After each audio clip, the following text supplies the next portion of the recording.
I was still standing in the kitchen when her phone lit up on the counter, face down, silent, but vibrating like it was.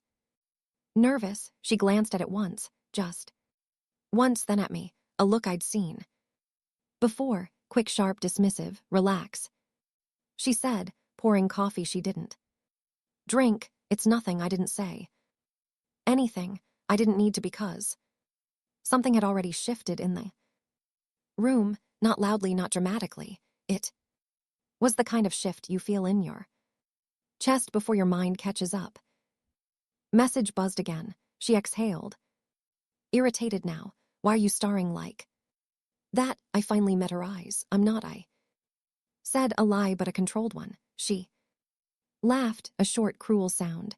God, if you're going to be jealous, just go home. The words landed softly like they'd been rehearsed. I nodded, picked up my keys and left.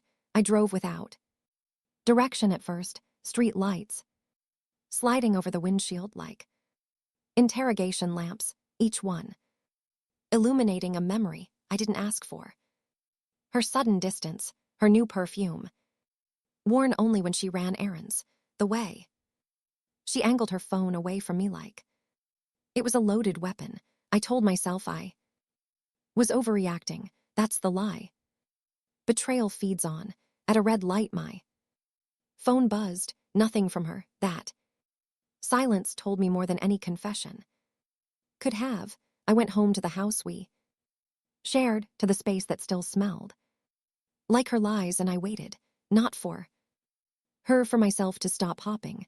By morning, I was calm. That scared me more than anger ever could. She came in around 6:00, shoes in hand, slightly messy in a way that didn't match sleep. She froze when she saw me sitting at the table. You actually left, she said. You told me to. She frowned, not guilt, not fear, annoyance. You could have texted, she said. I didn't mean it literally. Of course you didn't. I watched her move around the kitchen, the confidence, the assumption. I was still blind. That's when I decided not to confront her. Not yet. People tell the truth more easily when they think they're winning. The next 2 weeks were quiet. On the surface, I laughed at the right moments, touched her shoulder when expected, played my role flawlessly. Inside, I became meticulous. I memorized patterns, logged inconsistencies, noticed how she'd shower immediately after late meetings. One night, while she slept, her phone lit up. I didn't touch it. I didn't need to. The name on the notification preview was enough. Just a first name, casual, intimate. I saved the time, frequency. Then I checked our phone records the next day. Data doesn't lie. People do. Every call lined up with nights she claimed she was too tired. I ordered a duplicate key to her car, found the receipts hidden under the seat. Same restaurant, same hotel. Routine. That hurt more than the affair itself. The truth arrived on a Tuesday. A printed report, clean, clinical hotel. CCTV stills, time-stamped her, him close enough that the space between them felt obscene. I didn't feel rage. I felt clarity. That night, I set the papers on the dining table. She walked in, humming. Stopped. What's this? Proof, I said. She didn't touch them at first.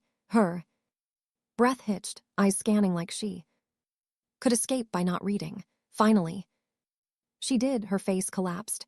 I can explain. I raised my hand. No, I said. You can react. Silence stretched thick, suffocating. She cried. Apologized, blamed stress, blamed me.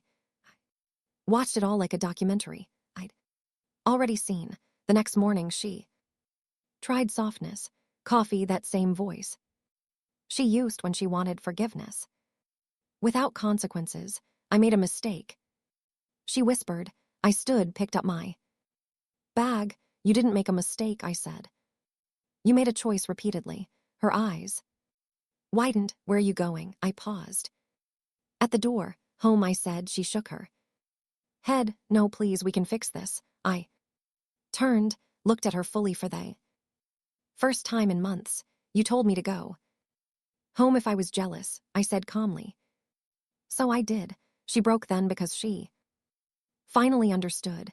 This wasn't a fight. It was an ending. I didn't block her. I didn't need to. Her messages became frantic, then angry, then quiet. I changed my routines, my number, my expectations. The power wasn't in leaving, it was in how little of me remained behind.